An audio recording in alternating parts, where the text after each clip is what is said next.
alady fa efatra amroapolo ny volana aprily taona 2024 miaraba topoky lafy naritra topoky vavy faly tafaona aminandray amin'izao rivariva izao Pierre Older Maurice Tsiavonana itondra famakafakananao ao anatin'izao fandarana ao kazava télé eto amin'ny viva izao faly miaraba ho isika ary dia manasanao natrika izay fandarana zay hatramin'ny farany ny zavatra resantsika amin'ity ariva ity namana Pierre Older dia mikasika indrindra ny resaka gouvernementa sy ny eritreretintsika hoe ady ataony tadiditsika tsara namana Pierre Older vonandray ny fitondrana vita ny passation dia nilaza ny Premier ministre Mahafaly fa gouvernement de combat no anarany zay gouvernementana zay ary lasa zary fiteny namana Pierre Older zay gouvernement de combat izay ny fantanina petraky rehetra namana Pierre Older dia ny hoe combat amniza ady amniza no ataony zany gouvernementa izany ny zavatra faharoa tsika horesana ihany koa namana Pierre Older dia fotoana foimonja tsy hoe foimonja ara fa tamin'ny vanim-potoana ka nahatsangana n'ilay gouvernementa namana Pierre Older tamin'ny vanim-potoana nisehoany ny Premier ministre voalohany na faharoa nisiny conseil des ministres voalohany dia azo heverina fa saika négatif amin'ny teny frantsay zany hoe mihiba tanteraka ny totsika hoe fomba fijery ny akamarony ny vahoaka malagasy ny mpanao politika ny société civile eny fa na dia ireo mpamatsy volatsika zay mpiara-miasa amitsika zany hoe ireo ambasady monina eto Madagasikara ny zavatra tsara tsindrina zany namana Pierre Older dia hoe sahala amin'ny soso voatapo-drano izany gouvernementa izany satria voalohany eo amin'ny lafiny fitiavany vahoaka azy dia tsy nisy na dia kely ary ka sany laza ny vahoaka fa manatena amin'izany gouvernementa izany mino an'izany gouvernementa izany ary ampandroso an'i Madagasikara izany gouvernementa izany fa indrindrindrindra tao anatin'izay fotoana izay ihany koa namana Pierre Older no nitotona ny fanamelohana n'ity gouvernementa ity eo amin'izay heverina fa toerana nisy azy sy ny asa nataony teo amin'ny fananganana zany gouvernementa izany ary mikasika izay indrindra dia ny société civile ohatra dia ny resaka ny atsotsika hoe tsy finono zareo ny gouvernement io tsy fahaiza mitantana sy ny sisa ny ambassadeur ny États-Unis ihany koa namana Pierre Older dia namoaka fanambarana zay fantatritsika ny ainky avy any amin'ny département américaine mihitsy ny resaka ihany koa ny zavatra tsy nety no dimbiasany zany natao misy eto amin'ny fanjakana zany tarihan'Andriamatoa Hery Rajaonarimampianina ho resantsika koa namana Pierre Older mikasika an'izay fa indrindrindrindra namana Pierre Older ny zavatra tena ho resantsika amin'ity ariva ity dia ny zavatra veritsika fa tena mambotry ny firenena ankehitriny ary sakana goavana ho amin'izay eritreretana hoe ampandroso any Madagasikara dia ny fisininy risoriso satria dia tafakatra avo de avo zany corruption zany au sommet de l'État raha tsy raisitsika ny anankiray tamin'ny gazety nivoaka tamin'ny 20 ny volana avril dia saiky namoaka scandale ny akamaron'ny gazety teto Andrenivohitra anisan'izany ny goavana indrindra ny navoaka ny Midi Madagasikara satria fantatra fa dia nisy ministra ny nandoa 1,5 milliard mba ahatonga azy amin'izay ministra izay iza no nandray an'izay vola izay ny filohan'ny republika ve sa ny Premier ministre reo zany namana Pierre Older no ezahantsika resahana ampiaino satria rehefa ny corruption no au sommet de l'État dia fantatra zay fa tsy anjara lay firenena ary tsy hisy fampandrosoana vanina ny zavatra hoe tsika voalohany zany namana Pierre Older dia ndeha ho arahantsika aloha ho arahantsika ny resadresaka zay nataony ny fiarahamonimpirenena roy mikasika an'izay veritsika hoe tsy fahaiza mitantana eo anivon'izao gouvernementa izao namana Pierre Older vola tsy toko tsy firoana noho ny ramin'ny Madagasikara amin'ny fandraisana ny fivirimben'ny francophonie ivolo eo anefa zay tsy mbola nao azavain'ny tompon'andraikitra hatramin'izao hoe ohatrin'ny namarina tsy misy ny mangarahara ary mitady isy lavatanana amin'io vola io. Izay no anisan'ny nandrany banky iraisam-pirenena ny fiarahamonim-pirenena anara-maso ny fandehan'ny fitantanana ny volam-panjakana. Feny tsy mandeha araka ny tokony ho izy ny raharaham-pirenena. Ny atao hoe fiziriziriny mpitondra fanjakana tsy ametraka ireo rafitra zay tena ilaina maika siaingana eto amin'ny firenena amin'izao fotoana izao. Ohatra amin'izany ohatra ny fametrahana ny pôle anti-corruption, eo ihany koa ny fametrahana ny haute cour de justice eto amin'ny firenena,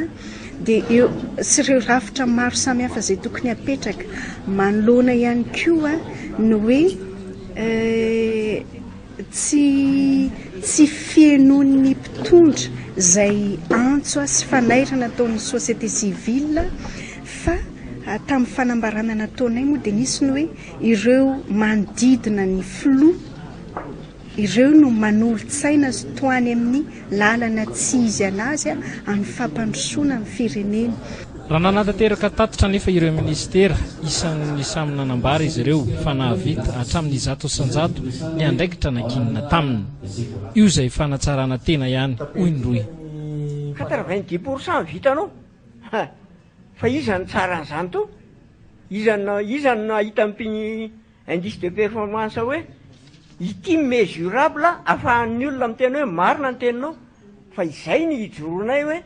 manomboka eto anomboka hijery an'izay izay.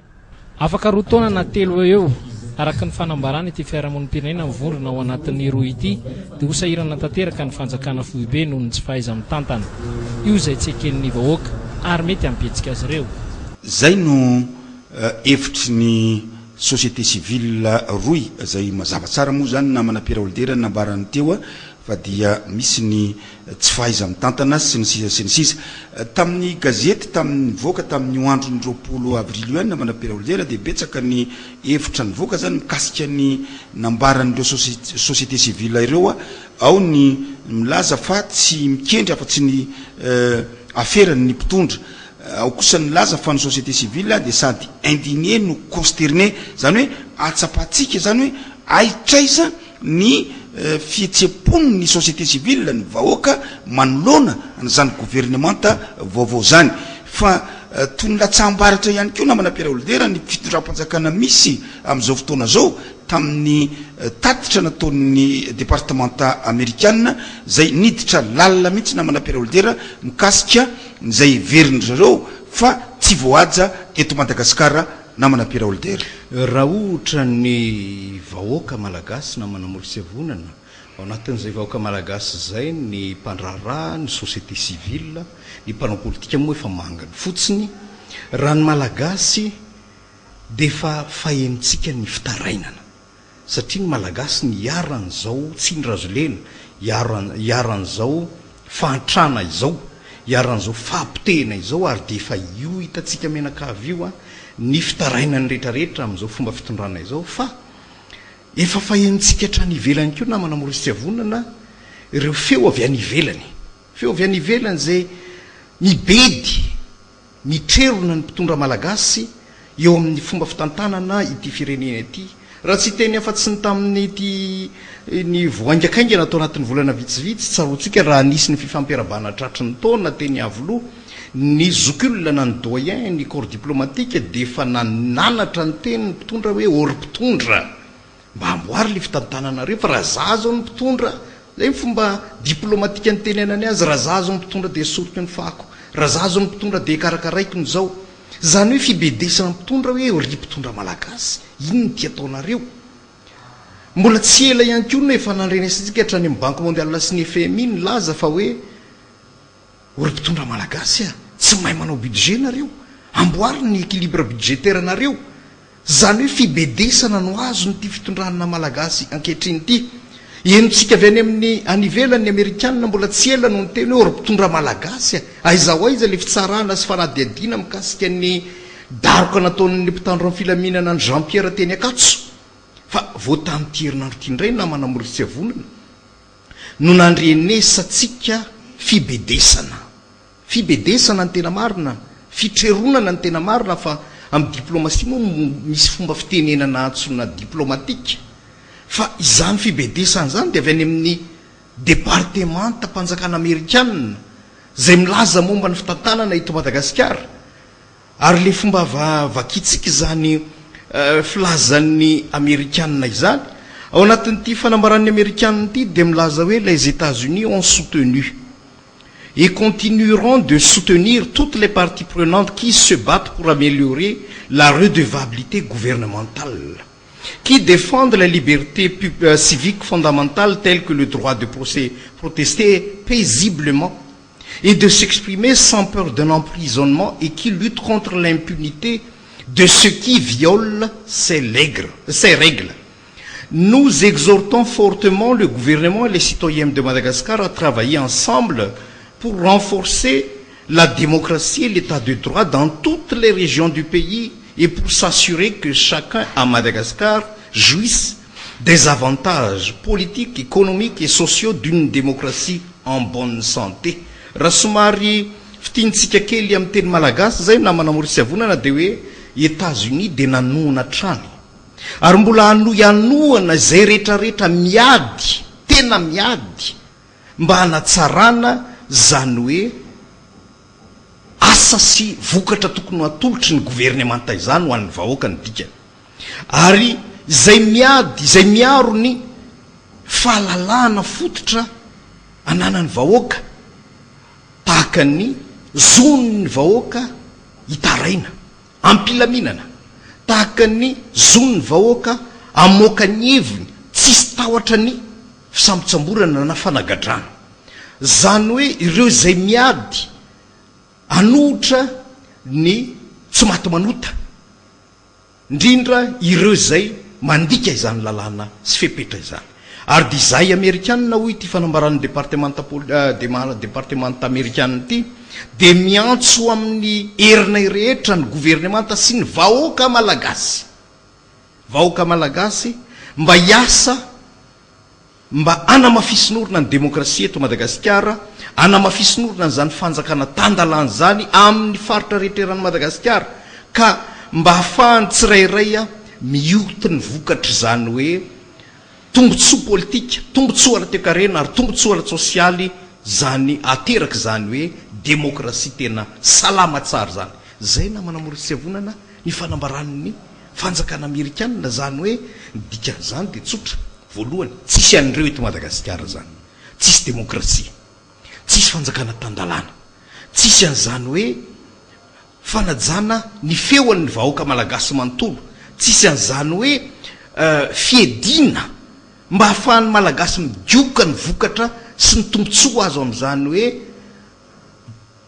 tombontsoa politika, tombontsoa ara-toe-karena, tombontsoa ara-tsosialy ny fisiny zany demokrasia zany ary tsy misy an'izany hoe ady amin'ny tsy maty manoty zany eto Madagasikara amin'izao fotoana zao ary de nidikan'izany na manamora savonana sady miantso ny mpitondra ny Américains mpitondra malagasy hoe ajao reo fa miantso ny vahoaka malagasy hiady amin'izany hiady tsisy tahotra fanagadrana, tsisy tahotra fisamborana, tsisy tahotra na kely aza fa miteny amin'ny fahasahina manoloana an'izay zavatra hitan'ny vahoaka fa tsy mety na manamora savonana.